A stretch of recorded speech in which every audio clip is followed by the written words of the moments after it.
একদিন এক বাবা তার ছেলেকে নিয়ে ঘুড়ি ওড়াচ্ছিলেন। হঠাৎ ছেলে প্রশ্ন করল, বাবা, ঘুড়ি কেন ওড়ে? বাবা হাসতে হাসতে বললেন, সুতোর কারণেই ঘুড়ি ওড়ে। ছেলে বলল, না বাবা, সুতো তো ঘুড়িটাকে বেঁধে রাখছে। ছেলেকে বোঝানোর জন্য বাবা হঠাৎ করেই সুতো কেটে দিলেন। মুহূর্তের জন্য ঘুড়িটা আরও ওপরে উঠল, কিন্তু কিছুক্ষণের মধ্যেই সে সোজা এসে মাটিতে পড়ে গেল। তখন বাবা বললেন, দেখলে, এই সুতোই আসলে ঘুড়ির কন্ট্রোলার, বাধা নয়, দিশা। ঠিক যেমন জিরাফের বাচ্চা জন্মানোর পরই মা জিরাফ তাকে জোরে লাথি মারে। নির্দয় মনে হলেও এর উদ্দেশ্য একটাই, দৌড়নো শেখানো, বাঁচতে শেখানো।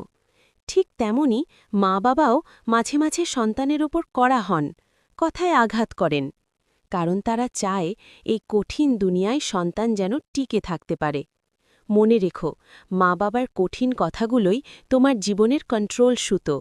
সেগুলো সহ্য করতে শিখলে তুমি বিখ্যাত হবে, সম্মানিত হবে, কখনোই নোটোরিয়াস নও।